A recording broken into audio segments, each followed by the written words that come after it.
Welcome back, peeps. Thank you guys for tuning in the Band of Bros channel, where we're always providing new tips and tricks to improve your gameplay in Modern Warfare and Warzone modes. In today's video, we're going to be taking a look at exactly what is the aim response curve type, testing all three of them, and at the end, you should have a better idea at which one is the best aim response for a curve type for you. This video is also geared towards the players. Like, do you guys feel like your aim is not working? Do you guys feel like when you're moving your analog, it's just not feeling as snappy as you would like? This video is meant for you guys. Hopefully you do enjoy this kind of content. If you do, please like and subscribe and turn that notification bell on. It deeply helps me out a lot. And as well, check out our Instagram, bandofbros_YT. And without further ado, let's jump right into this video.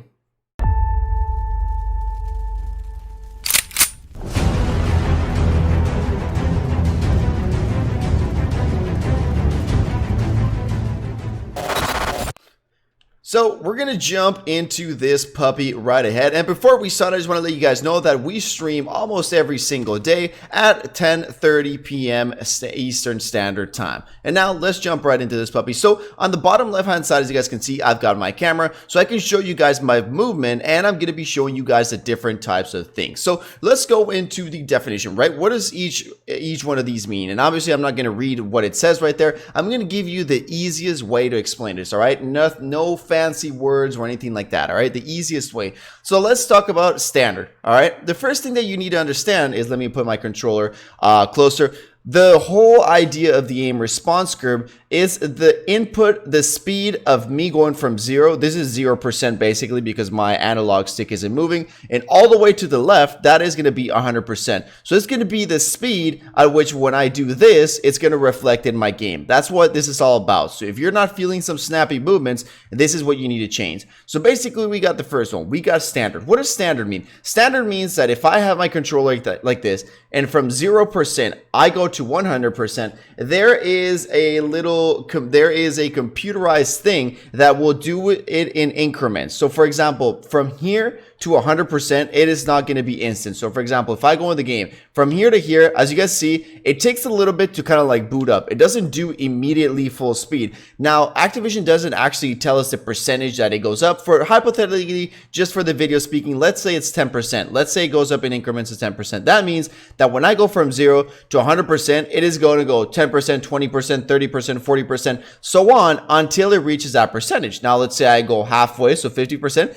it's going to be the same exact thing. It's going to go 10%, 20%, 30%. Again, that is not the exact percentage as they do not tell us, but that is the whole idea with standard, that when I move from here to here, it's not going to be instant. There's going to be a gradual speed up boost. Again, now this, what is this one for? This is more for new players, because new players tend to do a lot of these movements, just like savage movements. So it is to avoid that when you do a savage movement like this, you do just like 360s and you can't ever hit a guy. That is what it's meant to be for. Now let's jump into the second one, being linear. Linear is for the more advanced players, all right? So what linear means is that there is going to be no gradual build-up speed, all right? So in the other one, like we were talking about, if we go from 0 to 100, there's going to be a build-up speed, right? It's going to go gradually. With linear, there is no build-up speed. So if I go like this, as you guys can see, there is no slowdown at the beginning. It immediately goes to the speed I want to. So this means that those finer movements at the beginning are going to be the same as this.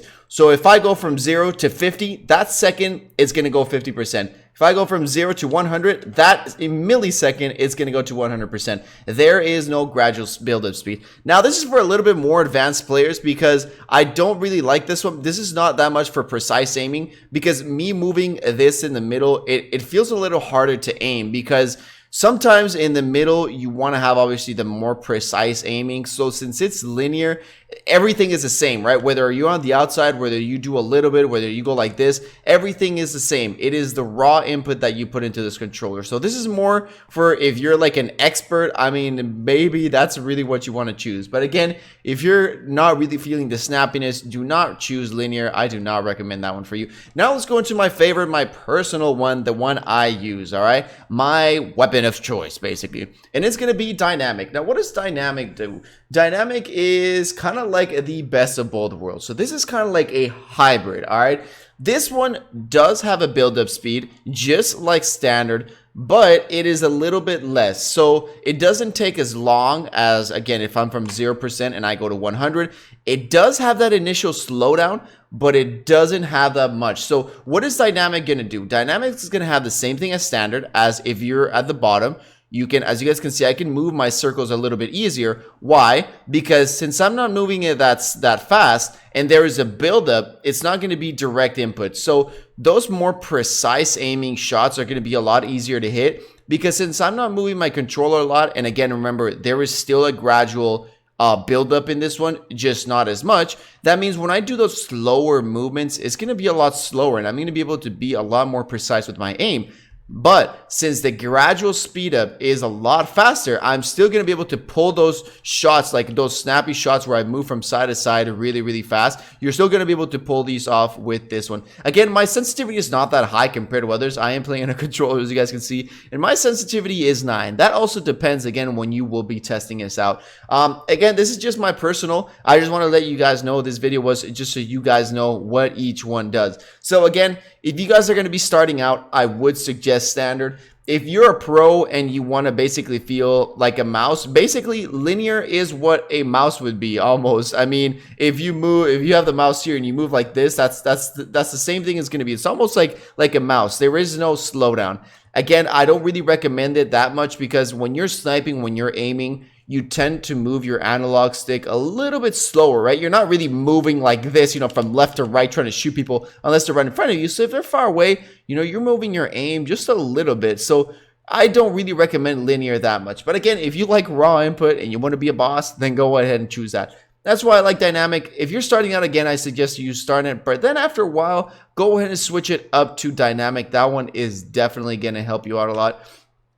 Also, I have my camera right here, but let me go down below so you guys can see it. Also, adjust your ADS sensitivity. That's when you're aiming down sights. Just adjust that as well, because that is also going to play a role in this. But again, my go-to is dynamic, because it allows that slowdown on those precise shots, but it also allows for those quick movements from side to side when I need to, because of that speed that is going to be a little bit faster. So yeah, that was basically everything that I got for you guys in this kind of video. Again, if you do like what you guys saw, and if you guys got any other tips, like, hey, I know about this and I know about that, let me down below in the comments so other people can also read what you guys have to say. Let me know as well what kind of aim assist what kind of aim response curve do you guys use right now. If you want to check out the video on I did the same exact thing but with aim assist, I will be putting the link in the video right now where I'm explaining everything that has to do with aim assist.